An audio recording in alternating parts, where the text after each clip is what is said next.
The CEO's email arrived on a Monday morning in September 2025. Subject line, Returning to Our Roots, the Power of In-Person Collaboration. I was sitting in my home office in Denver, drinking coffee, reviewing security logs from the weekend. I had been working remotely for 3 years. My entire team had been working remotely for 3 years. We were productive. Our metrics were excellent. Projects delivered on time. Security incidents down 40% from our pre-pandemic baseline. The company TechVant Solutions, a software development firm with about 400 employees, had thrived during remote work.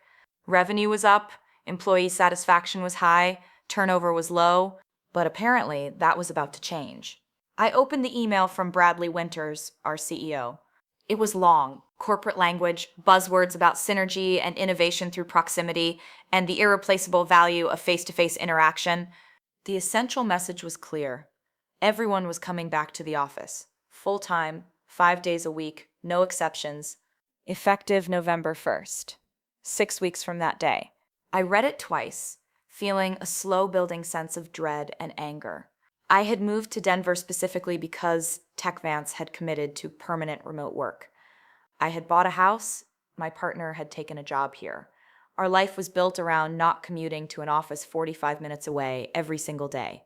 And now Bradley Winters was unilaterally reversing that commitment with 6 weeks' notice. The email included a link to a recorded video message from Bradley. I clicked it. He was sitting in what appeared to be a well-appointed office. Wood paneling. Large windows with mountain views in the background. Expensive-looking desk. Bradley was in his early 50s. Silver hair, expensive suit. The polished, confident appearance of someone who had spent his entire career in executive positions.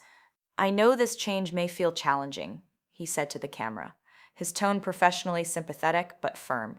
"But I truly believe that our best work happens when we're together, when we can have spontaneous conversations in hallways, when we can read each other's body language in meetings, when we can build the kind of culture that only happens face to face."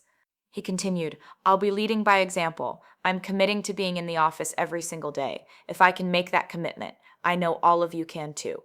We're going to build something special together, but we need to do it in person." The video ended. I sat there, staring at my screen, feeling a complicated mix of emotions. Frustration. We had proven remote work was effective. 3 years of data supported it. Anger. This felt like a betrayal. The company had promised remote work was permanent. Resignation. Bradley was the CEO. If he wanted everyone back in the office, there was not much we could do about it. But there was something else too, something I could not quite articulate yet. A small, nagging feeling that something about Bradley's message felt off. My name is Natasha Volkov. I'm 34 years old. I've worked in IT security for 12 years, the last 5 at TechVant Solutions as a senior security engineer. My job is to protect the company's digital infrastructure, monitor network traffic, detect intrusions, manage VPN access, ensure data security, analyze patterns that might indicate threats or vulnerabilities. I'm good at my job. Very good. I notice things, patterns, inconsistencies, things that don't quite add up. And something about Bradley's announcement did not quite add up. Over the next few days, the company erupted. Slack channels filled with complaints. People were furious. Many had relocated based on the remote work promise. Others had caregiving responsibilities that made 5-day office weeks nearly impossible. Some simply preferred remote work and had been more productive at home. HR scheduled a series of town hall meetings to address concerns. I attended one via Zoom. The Chief Operating Officer, Michael Chen, fielded questions. His answers were variations on the same theme. Leadership believes in-person work is better. The decision is final. Everyone needs to adapt. Exceptions will only be granted in extraordinary circumstances with medical documentation. Someone asked, "What about the executive team? Will they be in the office 5 days a week too?" Michael nodded firmly. "Absolutely. Leadership is committed to modeling the behavior we expect.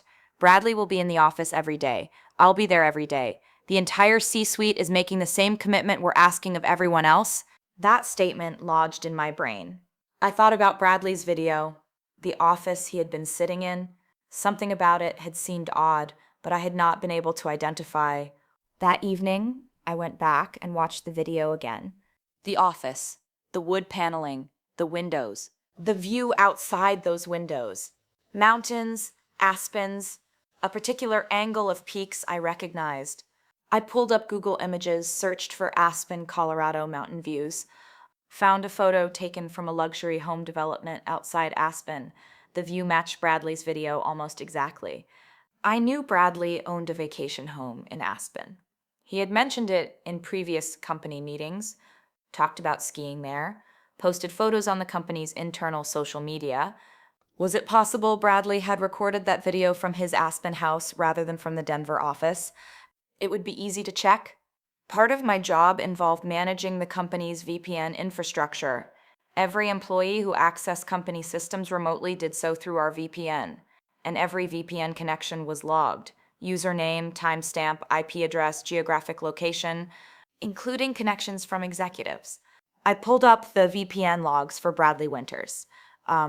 Scrolled back through September, the month when he had sent the return to office announcement. Bradley's VPN connections showed him logging in from Denver occasionally, a few days per week. But the majority of his connections, they were from Aspen, Colorado. I felt my pulse quicken. I expanded the date range, looked at the entire previous month, August. Same pattern. Bradley was logging in from Aspen more often than from Denver. I went back further. July, June, May. The pattern was consistent. Bradley Winters, the CEO who was mandating that everyone else come to the office 5 days per week, was himself working remotely from his vacation home in Aspen most of the time. I sat back in my chair staring at the data. This was not just hypocrisy. This was Bradley telling 400 employees they had to completely restructure their lives to commute to an office every day, while he himself was working from a luxury mountain retreat. I wondered if the other executives were doing the same thing. I pulled VPN logs for the C-suite. Michael Chen, COO, the man who had just told everyone the leadership team would be in the office every day. His logs showed frequent connections from San Diego, California. I happened to know Michael had a beach house there. He posted photos of it regularly. Sarah Martinez, CFO. Her logs showed connections from Hawaii. She owned property in Maui. David Park, Chief Technology Officer. Connections from Seattle, where his family lived. Every single member of the executive team was working remotely on a regular basis, some of them from vacation homes, some from other cities entirely, while mandating that everyone else had to be in the Denver office 5 days per week. The hypocrisy was breathtaking. I took screenshots of everything, downloaded the raw log files, created a spreadsheet documenting the pattern. Then I sat there trying to decide what to do with the information. I could go to HR, report the discrepancy. But HR worked for the executives.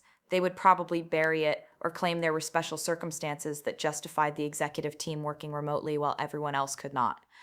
I could confront Bradley directly, but he was the CEO. He could simply deny it or fire me for accessing logs. I technically had legitimate security reasons to review, but that he would probably claim I was misusing.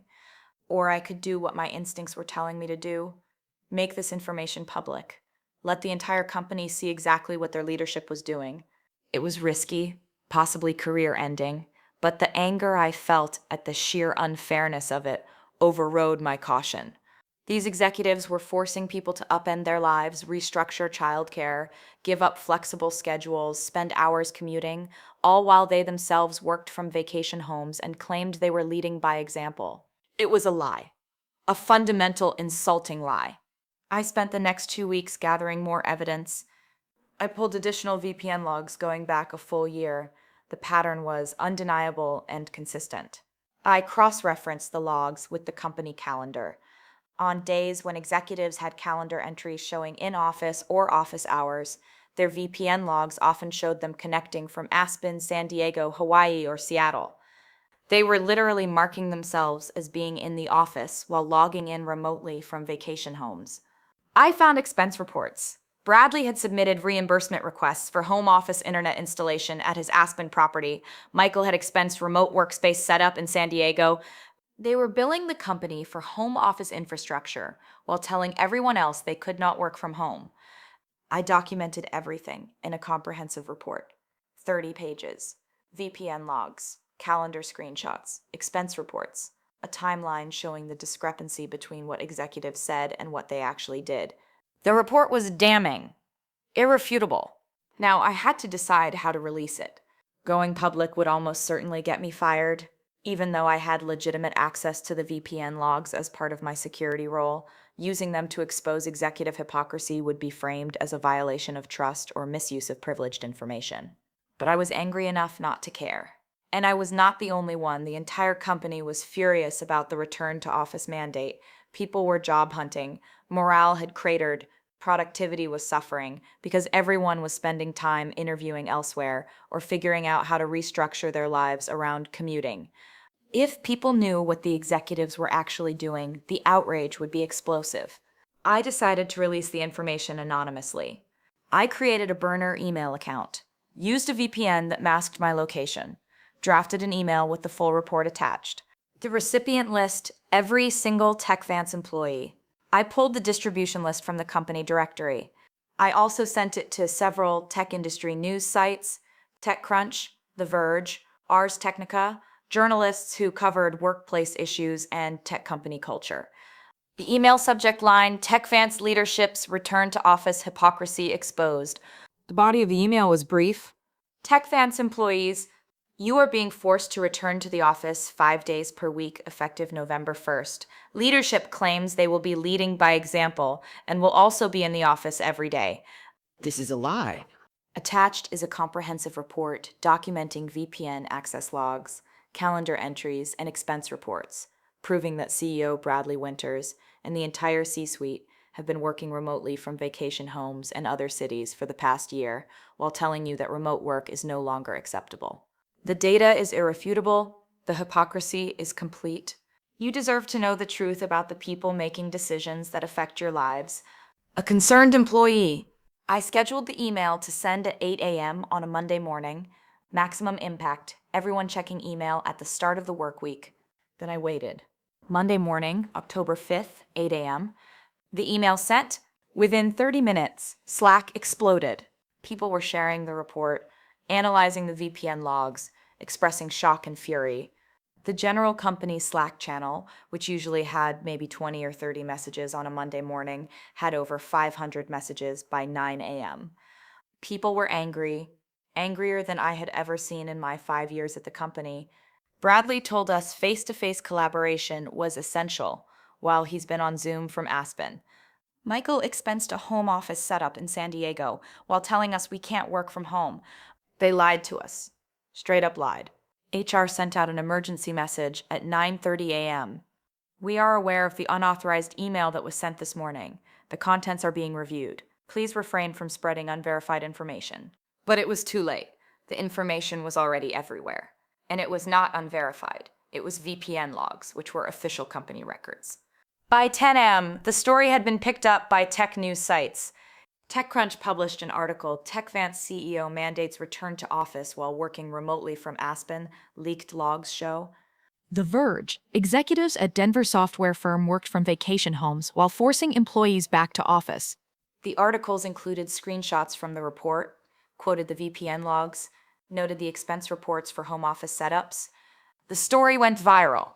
By noon, it was trending on Twitter, LinkedIn, Hacker News, Reddit's r/workreform and r/anti-work subreddits picked it up, and the discussions were scathing. This is exactly why employees don't trust executives. Rules for thee, but not for me. The CEO is working from a ski resort while telling people they can't work from home. Unbelievable. Bradley Winters issued a statement by 2 p.m. It was sent company-wide via email. I am aware of the report that was circulated this morning. I want to address this directly and transparently. It is true that I have occasionally worked from my home in Aspen when circumstances required it. However, my commitment to being present in the office remains unchanged. The leaked report misrepresents isolated instances as a pattern, and I deeply regret any confusion this has caused. Leadership accountability matters, and I take full responsibility for not communicating more clearly about the flexibility I was exercising while asking others to return to the office. Moving forward, I will ensure that my schedule aligns with the expectations I have set for the company. The return to office plan remains in effect, and I look forward to seeing everyone in person starting November 1st. The response was immediate and brutal. Employees tore the statement apart. Occasionally? The logs show you in Aspen more than you're in Denver. Isolated instances, we have a year of data. You're not addressing the other executives. Michael, Sarah, David, they're all doing the same thing. The tech press updated their articles with Bradley's statement and commentary, noting that the VPN logs directly contradicted his claim of occasional remote work.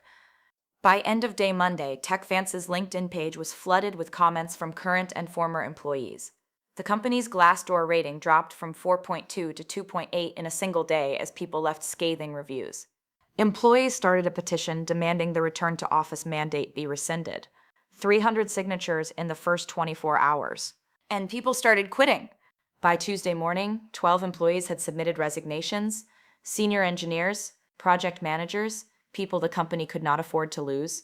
Their exit interviews, which leaked to Slack almost immediately, all said the same thing: loss of trust in leadership, feeling disrespected. The hypocrisy of the RTO mandate was the final straw. The board of directors called an emergency meeting on Wednesday. I knew this because the company calendar, which was semi-public internally, showed a meeting scheduled for Wednesday afternoon, board executive session, urgent. Bradley and the C-suite were being called to account. The next morning, Thursday, another company-wide email, this one from Janet Morrison, the chair of the board. Dear TechVance team, The Board of Directors has spent the past 2 days reviewing the situation regarding our return to office policy and leadership's adherence to that policy. we take these concerns very seriously. Trust is fundamental to our company culture, and recent events have damaged that trust.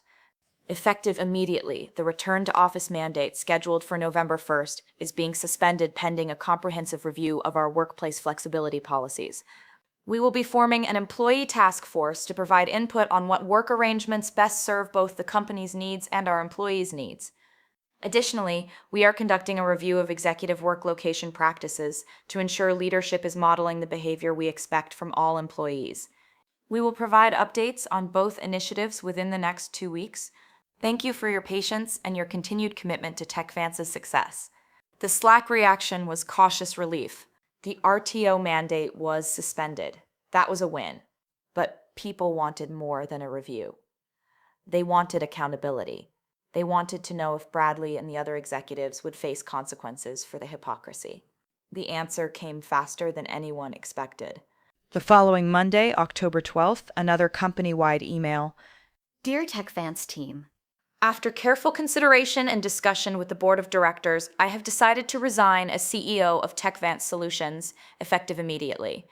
Recent events have made clear that I did not adequately consider how my personal work arrangements would be perceived in the context of company-wide policy changes. The perception of hypocrisy was real, and the damage to trust was significant. I take full responsibility for that failure of leadership. TechVance is an exceptional company with exceptional people. You deserve leadership that models the values and expectations we hold for everyone. I am grateful for the 5 years I spent as CEO and for everything we accomplished together. I wish you all continued success. Bradley Winters. The news spread instantly. Within an hour, tech news sites had updated their stories. TechVance CEO resigns after return to office hypocrisy scandal. Michael Chen, the COO, who had also been working remotely while claiming he would be in the office every day, resigned the same day. Sarah Martinez, the CFO, announced she would be stepping back from her role to spend more time with family in Hawaii. Corporate speak for being forced out. David Park, the CTO, was the only C-suite member who kept his position, probably because he had been the least vocal about the RTO mandate, and because his remote work from Seattle was related to family caregiving, which the VPN logs and expense reports had documented transparently. The board appointed an interim CEO. Janet Morrison herself stepped into the role temporarily and immediately announced a new workplace flexibility policy. The policy was simple: hybrid work. Employees could choose to work remotely, in office, or a combination.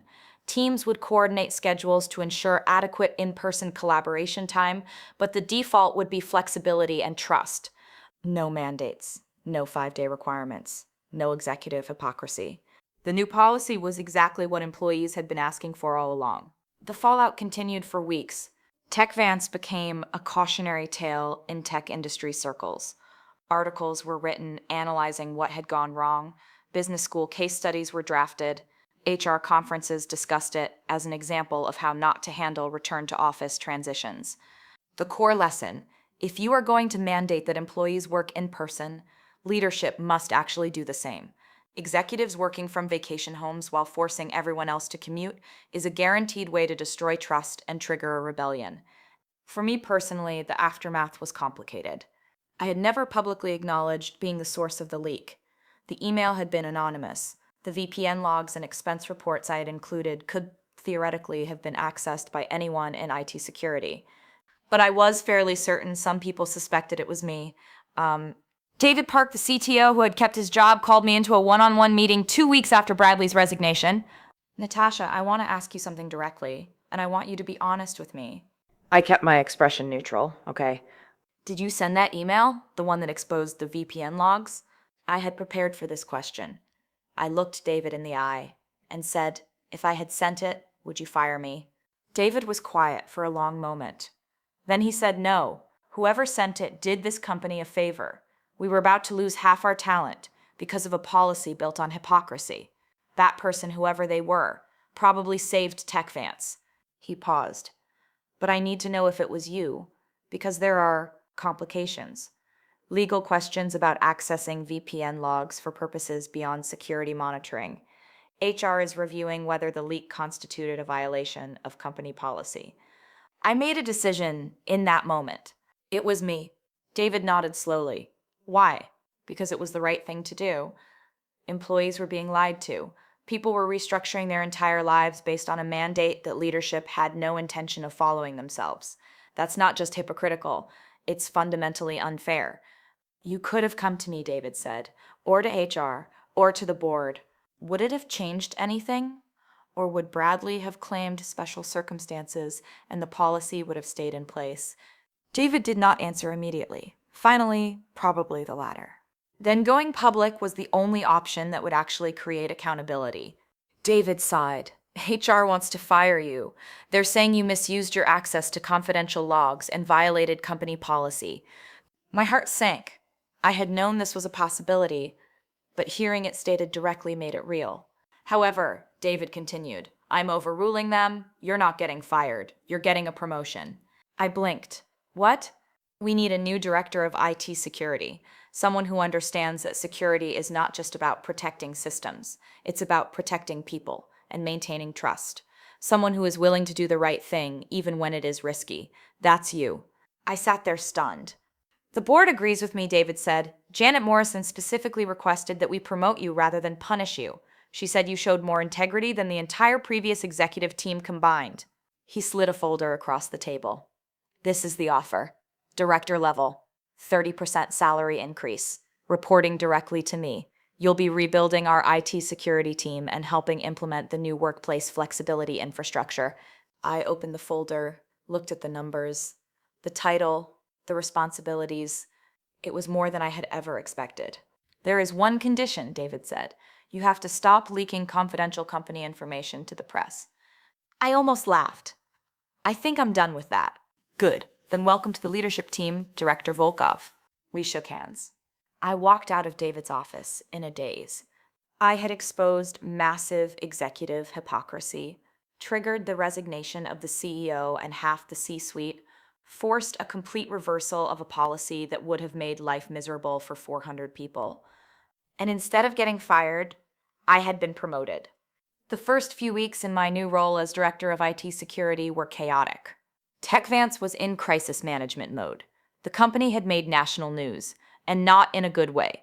Our reputation had taken a serious hit. Clients were asking questions, potential hires were withdrawing applications, investors were concerned. But internally, something interesting was happening. Morale was actually improving. The return to office mandate being suspended was part of it. People felt heard. The fact that executives who had lied to them were gone was significant, but there was something deeper. Employees felt like they had power, like their voices mattered, like the company could be held accountable when it did something wrong. That was because of the leak, because someone had exposed the truth, even when it was risky. I sat in leadership meetings now, something that still felt surreal, and watched as the interim CEO, Janet Morrison, worked to rebuild trust. Janet was in her early 60s. She had been on TechVance's board for 8 years, but she had spent most of her career as an executive at IBM and then at a healthcare tech company. She was direct, no nonsense, and deeply committed to transparency. Her first act as interim CEO was to hold an all-hands meeting, not via pre-recorded video like Bradley had done, live, in person in the Denver office for those who wanted to attend, and via Zoom for everyone else. I attended in person, sat in the back of the conference room, and watched as about 100 employees filled the space. Another 300 joined via Zoom. Janet stood at the front without a podium or notes. "I'm going to be very direct with all of you," she said. "What happened here was a failure of leadership at the highest level. Bradley Winters, Michael Chen, and Sarah Martinez violated your trust. They implemented a policy they had no intention of following themselves. That is unacceptable." She paused. Let that statement land. "The board takes full responsibility for not catching this sooner. We should have been paying closer attention. We should have questioned whether the executives were actually modeling the behavior they were demanding from you. We failed in our oversight role." I watched employees' faces. People were listening, really listening. "Here is what we are going to do differently going forward," Janet continued. "First, we are scrapping the return to office mandate entirely. We are implementing a hybrid flexibility model where you choose how and where you work in consultation with your team." Murmurs of approval rippled through the room. "Second, we are creating an employee advisory council. 10 employees elected by you who will have direct access to me and to the board. If you have concerns about company policy or leadership behavior, you will have a formal channel to raise those concerns." More positive reactions. "Third, we are implementing complete transparency around executive work locations. Every member of the leadership team, including me, will publish our work location on the company calendar every day. If I am working from home, it will say so. If David is in Seattle, it will say so. No more secrecy, no more hypocrisy." Someone in the audience raised their hand. Janet pointed to them. "How do we know this is not just PR? How do we know leadership will actually follow through?" Janet nodded. "Fair question. Here is my answer. Hold us accountable. If you see leadership doing something that contradicts what we are saying, call it out, publicly if necessary. The person who leaked those VPN logs did this company a massive service. I want that same energy applied to holding me and the rest of leadership accountable going forward." I felt my chest tighten. Janet was essentially endorsing what I had done, in front of the entire company. The meeting continued for another hour. Janet answered questions, acknowledged mistakes, committed to specific changes. By the end, the mood in the room had shifted. People were not happy about the past few weeks, the chaos, the resignations, the damage to the company's reputation. But they felt like maybe possibly things were going to get better. After the meeting, Janet approached me. "Natasha, can we talk privately?" We went to her office, the same office Bradley had occupied until 2 weeks ago. Janet had already redecorated, removed Bradley's expensive furniture, and replaced it with a simple desk and comfortable chairs. "I want to thank you," she said once the door was closed. I started to deflect, but she held up her hand. "I know it was you. David told me. And I want you to know that what you did took courage. You risked your career to expose something that needed to be exposed. That is exactly the kind of integrity we need in leadership." She sat down and gestured for me to do the same. "I also want to give you a heads up about something. The story is not dying down. If anything, it is getting bigger. We have been contacted by multiple media outlets wanting to do deeper investigations. 60 Minutes, The New York Times, NPR." My stomach dropped. "Are they trying to find out who leaked the information?" "Some of them, yes. But we are not going to confirm or deny anything. As far as the company is concerned, the source of the leak is unknown and irrelevant. What matters is that the information was accurate and that we have addressed the underlying problems." She paused. "But you should be prepared for the possibility that your name might come out. Tech industry reporters are good at finding sources. If that happens, we will support you publicly. You will not be thrown under the bus." I nodded, feeling anxiety mixed with something like relief. At least I would not have to keep the secret forever. "There is one more thing," Janet said. "We have been approached by several other tech companies, CEOs, HR leaders, board members. They want to know how we are handling this, what lessons we have learned. They are worried the same thing could happen at their companies." "Are they implementing similar RTO mandates?" I asked. Many of them, and now they are reconsidering.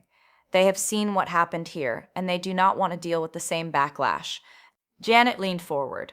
I think there is an opportunity here, not just for tech fans to rebuild, but to actually lead a conversation about workplace flexibility and executive accountability in the tech industry. I would like you to be part of that. How? I want to put together a white paper. Lessons from tech fans, building trust through transparency in remote work policies. We would publish it openly, share our mistakes and what we learned, provide a framework for other companies to avoid making the same errors.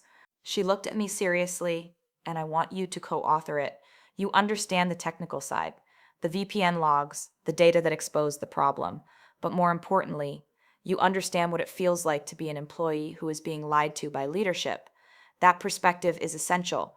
I considered it. Writing a public document about what had happened would essentially be confirming my role in the leak. But if the goal was to help other companies avoid the same mistakes, maybe that was worth it. I'll do it, I said. Good. Let's schedule a meeting next week to outline it. Over the next month, I juggled two major projects. First, rebuilding the IT security team and implementing the technical infrastructure for the new hybrid work model. We needed secure VPN access that could scale, better endpoint security for employees working from home, collaboration tools that worked seamlessly across in-office and remote workers. It was complex work, but it was work I was good at, and I had budget now. Janet had approved a significant increase in IT security spending, recognizing that supporting a distributed workforce required better technology. Second, co-authoring the white paper with Janet. We spent hours in meetings breaking down what had gone wrong and what we had learned. The core findings were straightforward but powerful. Executive hypocrisy destroys trust faster than almost anything else. If leadership sets policies they do not follow themselves, employees will notice and will lose faith in leadership entirely. Transparency is essential. Publishing executive work locations had been one of the most effective trust-building measures we had implemented. Employees could see that Janet was actually working from the Denver office most days. When she worked from home, it said so on the calendar. No secrecy, no suspicion. Employee voice matters. The advisory council we had created gave employees a formal channel to raise concerns. 3 members of the council had already flagged issues with how performance reviews were being conducted in one department, and we had addressed it immediately. Data does not lie. The VPN logs had been irrefutable. You could not argue with timestamps and IP addresses. When employees had concrete evidence of wrongdoing, they had power. Accountability must be real. Bradley and the other executives had faced actual consequences, resignation. If they had just apologized and stayed in their roles, the trust would not have been rebuilt. We published the white paper in early November, posted it on TechFance's blog, sent it to industry publications, made it freely available. The response was immediate and widespread. The Harvard Business Review reached out and asked to publish an adapted version. We agreed. Tech CEOs started citing it in their own company communications. We read the TechFance report, and we are implementing similar transparency measures. HR conferences invited Janet to speak. She brought me along to several of them. We presented together her speaking about the leadership and policy side, me speaking about the data and accountability mechanisms. At one conference in San Francisco, a CHRO from a major tech company approached us after our presentation. We were about to implement a mandatory RTO policy next month, she said. After reading your report and hearing this talk, we are completely rethinking it. Thank you for being willing to share your mistakes so openly. That was the moment I realized the impact of what had happened at TechVance was extending far beyond our company. We had become a case study, a cautionary tale, but also a model for how to recover from a crisis with transparency and accountability. The media coverage continued for months. In December, the New York Times published a long feature, The Aspen Hypocrisy, How One Tech CEO's Remote Work Double Standard Sparked a Workplace Revolution. The article was based on interviews with dozens of TechVance employees, including several who spoke on the record about how the RTO mandate had affected them and how the reversal had restored their trust in the company. The article also included quotes from workplace experts and organizational psychologists analyzing what had happened. Dr. Rebecca Torres, a professor at MIT Sloan School of Management, was quoted saying, "The TechVance case is a perfect example of how information asymmetry between leadership and employees creates conditions for rebellion. When employees discovered that executives were not following the policies they were enforcing, it shattered the implicit social contract." Another expert noted, "What is remarkable about TechVance is not that employees were angry. That is predictable. What is remarkable is that someone within the company had both the access to evidence and the courage to make it public, and that the company, after the initial crisis, chose transparency over damage control." The Times article did not identify me by name as the source of the leak, but it noted that, according to sources familiar with the matter, the employee who exposed the VPN logs has since been promoted to a leadership position, signaling the company's commitment to rewarding integrity over loyalty to executives. That was close enough that people who knew me could probably figure it out, but it was vague enough that I was not being publicly named. The article went viral. It was shared hundreds of thousands of times on LinkedIn and Twitter, sparked conversations about remote work policies across the tech industry and beyond, and it had a tangible impact. Within 3 months of the Times article, at least 15 major tech companies publicly announced they were either canceling planned RTO mandates or implementing more flexible hybrid policies. Several explicitly cited the TechVance case as a factor in their decision-making. One CEO tweeted, "We read about what happened at TechVance and realized we were about to make the same mistake. Employees deserve flexibility and leadership that models the behavior we expect. No more rules for thee, but not for me." The phrase Aspen hypocrisy became shorthand in tech circles for executives demanding in-person work while working remotely themselves. I started seeing it used in Slack channels and on Twitter. Our CEO just announced RTO, but he is in Hawaii half the time. Classic Aspen hypocrisy. It became a meme, a warning, a way for employees to call out leadership when policies did not match behavior. And it gave employees in other companies courage to push back. I heard stories sometimes directly from people who reached out to me via LinkedIn, sometimes through tech industry gossip of employees at other companies using TechVance as an example. If TechVance's CEO resigned over this, why should our executives get away with it? Some companies responded by backing down on RTO mandates. Others doubled down and faced resignations and bad press. The conversation had fundamentally shifted. Remote work flexibility was no longer just a perk or a pandemic accommodation. It was an expectation, and leadership hypocrisy around it was no longer tolerable. For TechVance specifically, the transformation continued. By January 2026, we had fully implemented the new hybrid work model. Employees could choose to work remotely full-time, in-office full-time, or some combination. Teams were required to coordinate schedules to ensure adequate overlap for collaboration, but the default was flexibility and trust. We tracked productivity metrics. They stayed strong. In some departments, they actually improved compared to the pre-pandemic baseline. Turnover, which had spiked during the RTO crisis, dropped back down. We were retaining talent, and we started attracting new talent. The TechVance story, which could have been a permanent black mark, had actually become a recruiting advantage. Job candidates would mention it in interviews. "I read about what happened here and how the company responded. That takes guts. I want to work for a company that is willing to admit mistakes and fix them." We hired 35 new employees between November and February. Several of them specifically cited the workplace flexibility and the culture of accountability as reasons they chose TechVance over other offers. Janet Morrison was officially appointed permanent CEO in February. The board vote was unanimous. At the announcement, Janet gave a short speech to the company. "When I took this role as interim CEO 4 months ago, we were in crisis. We had lost the trust of our employees. Our reputation was damaged. People were leaving. Today, we are stronger. Not because the crisis did not happen, but because of how we responded to it. We chose transparency over spin. We chose accountability over protecting executives. We chose to listen to employees instead of dismissing their concerns. I am honored to continue leading this company, but I want to be very clear, I am not the hero of this story. The hero is the person who had the courage to expose the truth when it needed to be exposed. The heroes are all of you who stayed and gave us a chance to do better. Let's keep building something we can be proud of." The company Slack erupted with supportive messages and congratulations.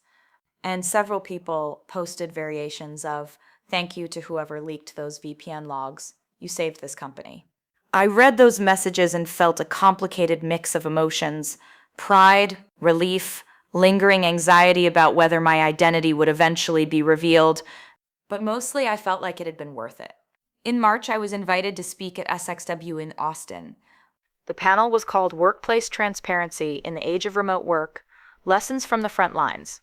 I was on stage with Janet, a workplace culture expert from Stanford, and an HR executive from a Fortune 500 company.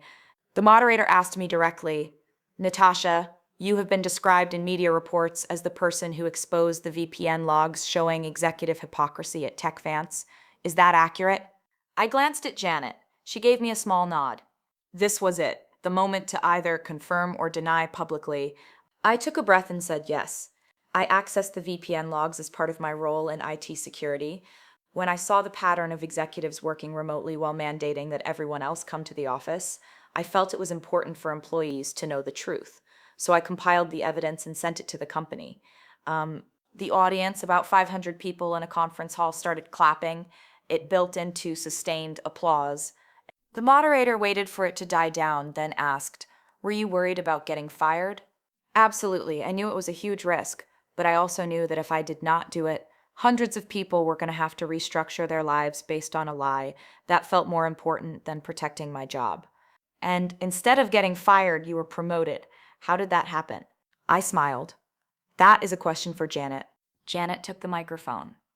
"When we discovered who had leaked the information, we had a choice. We could punish Natasha for violating confidential data access protocols, or we could recognize that she had done the right thing for the right reasons, and that we needed people like her in leadership. We chose the latter, because companies do not get better by punishing integrity, they get better by rewarding it." More applause. The panel continued for another 40 minutes. We talked about building trust, about the importance of leadership modeling behavior, about how technology, VPN logs, calendar transparency, communication tools could be used to create accountability. After the panel, dozens of people approached me. Some wanted advice on how to handle similar situations at their companies. Others just wanted to say thank you for speaking up. One woman, probably in her 30s, shook my hand and said, "I work at a company where our executives are doing the exact same thing yours were, working from vacation homes while telling us we have to commute. Your story gave me the courage to document it and report it to our board. Thank you." I felt a surge of emotion. "Good luck. I hope your company does the right thing." "Even if they do not," she said, "at least they will know we are paying attention." That was the moment I understood the full impact of what had happened. It was not just about TechVance. It was not even just about the tech industry. It was about employees everywhere realizing they had power, that they could hold leadership accountable. That information, when made public, could force change even when traditional channels failed. The TechVance story had become a template. By spring 2026, there were at least a dozen documented cases of employees at other companies using similar tactics, leaking evidence of executive hypocrisy around RTO mandates, exposing double standards, forcing accountability. Some companies responded well, like TechVance had, reversed policies, implemented transparency, rebuilt trust. Others responded badly, fired the whistleblowers, tried to bury the stories, faced even worse backlash when employees organized and went public anyway. The pattern was clear. Companies that chose transparency and accountability recovered. Companies that chose defensiveness and retaliation suffered. And employees were learning, they were documenting, keeping records, building cases. The power dynamic was shifting. For me personally, life had changed in ways I had not anticipated. I was no longer just a senior security engineer doing technical work in relative obscurity. I was a public figure, a symbol of workplace accountability, someone who got invited to speak at conferences and whose opinions were sought by journalists writing about workplace culture. It was strange and sometimes uncomfortable. I was not naturally comfortable with public attention, but I also felt a responsibility. If my story could help other employees find the courage to speak up, then the discomfort was worth it. I started advising people who reached out to me with similar situations at their companies. a software developer in Boston whose CEO was forcing RTO while working from Martha's Vineyard. I walked him through how to access and document VPN logs legally and ethically. A project manager in Seattle whose executive team was expensing home office setups while telling employees they could not work from home. I helped her compile expense reports and present them to the board. A data analyst in Chicago whose company was claiming productivity concerns as justification for RTO, even though all productivity metrics showed remote work was more effective. I showed her how to create data visualizations that made the hypocrisy undeniable. Some of these cases resulted in policy changes, others did not. But in every case, the employees felt empowered. They had evidence, they had a strategy. They were not just complaining, they were building cases. And that mattered. Back at TechVance, we continued to evolve. The Employee Advisory Council became a powerful force for positive change. They flagged issues with parental leave policies. We extended them. They raised concerns about lack of diversity in hiring. We revamped our recruiting process. They advocated for better mental health benefits. We implemented them. Janet met with the council monthly and took their feedback seriously. It was not performative. Real changes happened as a result of their input. The culture shifted. People felt heard, valued, trusted, and our business thrived. Revenue was up year over year. Client retention was strong. We won new contracts specifically because of our reputation for workplace culture and transparency. One client, a healthcare company, told us explicitly, "We chose TechVance because of how you handled the RTO crisis. We want to partner with companies that have integrity." What could have destroyed us had actually made us stronger. By summer 2026, the story of TechVance had become a business school case study. Harvard Business School published it. Stanford GSB followed. I was contacted by professors asking for interviews to include in their research. The case study framed TechVance as an example of successful crisis management through transparency and accountability. But it also used us as an example of why executive hypocrisy is so damaging and why traditional power structures are being challenged by information access. The case study's conclusion noted, "The TechVance case demonstrates that in an era of digital surveillance and data transparency, executives can no longer operate under different rules than the employees they manage. Information asymmetry, which once protected leadership from accountability, has been disrupted by tools like VPN logs, calendar transparency, and employees willing to make that information public." I read the case study and felt a strange sense of pride mixed with disbelief. Less than a year ago, I had been sitting in my home office angry about an RTO mandate. Now I was being studied in business schools. Life was strange, but the work was not done. Because even as some companies learned from TechVance's example, others were making the same mistakes. I kept seeing news stories, tech companies implementing harsh RTO mandates while executives worked remotely, employees pushing back, some succeeding, others getting fired or forced out. The battle for workplace flexibility was ongoing. And the question of who had power, executives making unilateral decisions, or employees armed with data and collective voice, was still being fought. I had played a role in shifting that dynamic at TechVance and, in some small way, across the broader tech industry. But the larger shift was still happening, still being negotiated, still being determined by thousands of individual choices made by employees and leaders every day. By the fall of 2026, the RTO wars had fundamentally reshaped the tech industry. What had started at TechVance, one leaked report, one CEO's resignation, had cascaded into a broader reckoning about workplace flexibility, executive accountability, and the power dynamics between leadership and employees. I watched it unfold from my position at TechVance, now established in my role as Director of IT Security, and somewhat unexpectedly as an informal spokesperson for workplace transparency. The requests kept coming: conferences, podcasts, webinars, journalists writing follow-up pieces a year after the initial scandal. Everyone wanted to know what had changed. Had the moment passed, or was this a permanent shift? The data suggested it was permanent. A report from Stanford's Center for Work Technology and Organization tracked RTO policies across 200 major tech companies from January through September 2026. The findings were striking. In January, 68% of surveyed companies had announced or implemented mandatory return to office policies requiring employees to be in office at least 4 days per week. By September, that number had dropped 32%. The remaining companies had either reversed their mandates entirely or shifted to hybrid models that gave employees significant flexibility.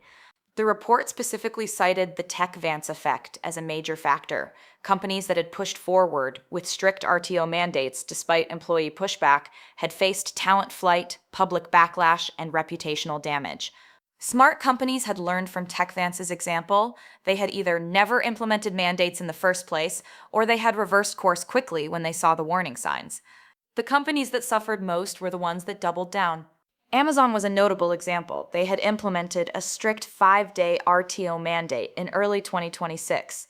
Employees had pushed back hard, citing the exact same concerns we had raised at TechVance: hypocrisy, lack of data supporting productivity claims, disruption to people's lives. Amazon's leadership had refused to budge, claimed it was necessary for innovation and culture. The result, a wave of resignations. Senior engineers, talented managers, people Amazon could not afford to lose. Many of them cited the inflexibility and the feeling of not being trusted as primary reasons for leaving. Amazon's employee satisfaction scores, tracked on Glassdoor and Blind, plummeted. Their ability to recruit top talent suffered. Competitors who offered flexibility were winning the war for talent. By late 2026, there were rumors that Amazon was quietly reconsidering the policy, but the damage had been done. Other companies faced similar outcomes: Meta, Google, Salesforce. Each implemented strict mandates, each faced employee revolt, each suffered talent loss and reputational harm. Meanwhile, companies that had embraced flexibility were thriving. GitLab, which had been remote first even before the pandemic, was having record years for both revenue and hiring. They explicitly marketed their flexibility as a competitive advantage. Automatic, the company behind WordPress, similar story. Full remote, thriving, attracting talent from companies with inflexible policies. And smaller companies were learning the lesson early. Startups were defaulting to remote or hybrid, not because of pandemic necessity, but because it was simply good business. It expanded the talent pool. It reduced overhead. It made employees happier and more productive. The pendulum had swung, and it was not swinging back. For me, the most gratifying part was seeing employees at other companies find their voices. I had become something of an accidental mentor to workplace activists, people who were documenting executive hypocrisy, building cases, preparing to go public if necessary. A Slack channel had emerged, invite only, called Workplace Transparency Advocates. About 200 people from various tech companies. They shared strategies, supported each other, celebrated wins. I was in the channel, though I mostly lurked and offered advice when asked. The stories that came through were remarkable. An engineer at a financial tech company had documented that their CTO was working from Bali while enforcing a strict in-office mandate for everyone else. She had compiled VPN logs, expense reports, and Instagram posts showing the CTO on a beach while claiming to be in the New York office on the company calendar. She had presented the evidence to the board. The CTO had been forced to resign within a week. A project manager at a healthcare startup had discovered that executives were expensing luxury home office setups, ergonomic chairs costing thousands of dollars, high-end monitors, professional lighting, while telling employees they could not work from home because collaboration requires in-person presence. He had leaked the expense reports to the entire company. The CEO had been forced to either allow remote work with equivalent home office budgets for all employees or ban executive home office expenses. They chose the former. A data analyst at a consulting firm had built a statistical model showing that employee productivity was actually higher on remote days than in-office days, directly contradicting the CEO's claim that RTO was necessary for performance. She presented the analysis at an all-hands meeting. The CEO had tried to dismiss it. She had posted it on LinkedIn. It had gone viral. The firm had reversed its RTO policy within 2 weeks to avoid further PR damage. Story after story. Employees using data, transparency, and collective voice to hold leadership accountable. The tools varied: VPN logs, expense reports, productivity metrics, calendar analysis, but the core strategy was the same: document everything, build an irrefutable case, make it public if leadership would not listen privately. It was the TechVance playbook replicated across dozens of companies. And it was working. By late 2026, I started to see a new trend emerging. Companies were proactively implementing transparency measures to avoid becoming the next TechVance. Executive work location calendars became standard practice. Several companies published them publicly, not just internally. Anonymous employee feedback channels with guaranteed investigation processes became common.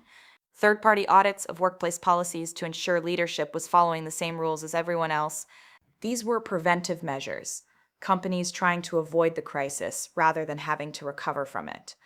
It was smarter, but it was also a tacit admission that the old model, executives setting rules they did not follow, employees expected to comply without question, was dead. The new model required mutual accountability. Leadership had to earn trust by demonstrating integrity. Employees had to be given tools and channels to verify that integrity. It was a healthier model, but it required executives to give up some of the privilege and protection they had historically enjoyed. Not all of them were happy about it. I attended a CEO roundtable in November. I had been invited as the employee perspective voice, where several executives complained about the hostile work environment created by employees constantly monitoring their behavior. One CEO from a mid-sized enterprise software company said, "We can't make any decisions anymore without employees second-guessing us and threatening to leak information if they don't like it. It's impossible to lead like this." I responded, "If you're making decisions that you wouldn't want employees to know about, maybe the problem isn't the employees. Maybe the problem is the decisions." The room went quiet. Then Janet Morrison, sitting next to me, said, "Natasha's right. Transparency is uncomfortable if you're used to operating without scrutiny, but it creates better outcomes. Our decisions at TechVance are better now because we know employees are watching and will call us out if we're being hypocritical." Another CEO pushed back. "But employees don't always understand the full context. Sometimes we have to make unpopular decisions for good reasons that we can't fully explain." I said, "Then explain them. In my experience, employees are pretty reasonable if you treat them like adults and give them the actual reasoning rather than corporate PR spin. What they can't tolerate is being lied to or being told to follow rules that leadership ignores." The conversation continued for another hour. Some executives got it, others were resistant, but the ones who were resistant were also the ones whose companies were struggling with retention and morale. The correlation was clear. As 2026 drew to a close, I found myself reflecting on everything that had happened over the past 15 months. In September 2025, I had been a senior security engineer, angry about an RTO mandate, sitting alone in my home office trying to decide whether to risk my career by exposing executive hypocrisy. Now, I was a director with a seat at the leadership table. I had co-authored a widely cited white paper on workplace transparency. I had spoken at major conferences. I had become an informal advisor to employees at dozens of other companies, fighting similar battles. My life had changed in ways I could never have anticipated. But more importantly, the conversation had changed. Remote work flexibility was no longer a fringe benefit or a temporary pandemic accommodation. It was an expectation, a baseline. Companies that did not offer it were at a competitive disadvantage. Executive accountability was no longer optional. Leaders who set policies they did not follow themselves were exposed and punished. The era of rules for thee but not for me was ending. Employee voice was no longer easily ignored. Workers had tools, data analysis, documentation, public platforms that gave them real power to challenge leadership when leadership was wrong. These shifts were bigger than TechVance, bigger than me, bigger than any single company or story. They represented a fundamental rebalancing of power in the workplace. And while there would inevitably be pushback and resistance from some executives who wanted to return to the old model, I did not think the momentum could be reversed. Too many employees had seen that collective voice and strategic documentation could win. Too many companies had learned that transparency and trust were better for business than control and secrecy. The TechVance story had become a catalyst, but the change it sparked was now self-sustaining. In December, Janet Morrison announced she would be stepping down as CEO at the end of 2027. She was not being forced out. She had simply decided that 3 years was enough. She wanted to return to board work and advisory roles rather than day-to-day executive management. The announcement included something surprising. Janet recommended that I be considered as a candidate for CEO. I was shocked. I had never aspired to be a CEO. I was a technologist, an engineer. Leadership had been thrust upon me more than I had sought it out. But Janet made a compelling case in her recommendation to the board. TechVance needs a leader who embodies the values we have fought to establish: transparency, accountability, integrity, technical competence combined with deep respect for employees. Natasha represents all of that. She literally risked her career to do the right thing when it mattered most. That is the kind of leadership we need. The board told me they would be conducting a full search process, considering both internal and external candidates, but they wanted me in the pool. I told them I needed time to think about it. Did I want to be a CEO? Did I want that level of responsibility and visibility? I was not sure. But I knew one thing. If I did take the role, I would lead exactly the way I believed companies should be led. With transparency, with accountability, with genuine respect for the people doing the work. No hypocrisy, no double standards, no secret VPN connections from vacation homes while demanding everyone else commute. If employees wanted to check my work location, it would be on the public calendar. If they wanted to audit my decisions, I would welcome it. Because I had learned something fundamental over the past year. Leadership that fears transparency is leadership that is doing something wrong. Real leadership, ethical leadership, could withstand scrutiny. In fact, it was strengthened by it. As 2027 began, I still had not decided about the CEO role. The search process would take months anyway. But I knew I would stay at TechVance. This company had given me a platform to make change, had supported me when they could have fired me, had chosen integrity over damage control. I owed them that loyalty, and I still believed in what we were building. A workplace where trust was earned through transparency, where leadership was accountable to employees, not just shareholders, where people had the flexibility to build lives that worked for them, not just schedules that worked for the company. It was not perfect. We still made mistakes. We still had challenges. But we were trying, genuinely trying, and employees knew it. That mattered more than anything. I thought back sometimes to that Monday morning in October 2025 when I had scheduled the anonymous email to send. The moment before I pressed the button, knowing everything could go wrong. I had been terrified, but I had also been certain it was the right thing to do. That certainty had been validated 100 times over in the months since. By the resignations that followed, by the policy changes, by the hundreds of employees at other companies who had found courage in the TechVance story to fight their own battles, by the fundamental shift in how tech companies thought about workplace flexibility and executive accountability. One leaked report, one set of VPN logs, one deleted email that proved executives were lying. It had changed everything. Not just for me, not just for TechVance, for an entire industry learning that information is power, transparency is strength, and employees who are armed with data and collective voice can win.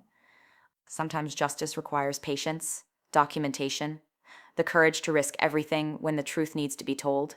And sometimes it comes down to VPN logs that prove what everyone suspected but no one could prove, that the people demanding you show up are not showing up themselves. If you have ever been told to follow rules that leadership ignores, if you have ever documented something because you knew it was wrong, even when you were not sure anyone would listen, if you have ever risked something important because integrity mattered more than safety, this story is for you. You are not alone. The tools exist, the strategies work, and collective voice, backed by irrefutable data, is more powerful than any executive's authority. Subscribe for daily stories where documentation defeats corruption, where transparency wins over secrecy, and where ordinary employees armed with nothing but the truth can bring down systems built on hypocrisy. Stories where VPN logs expose lies, where courage changes companies, and where the quiet act of pressing send on an email can spark a revolution. New story every day. The Quiet Reckoning.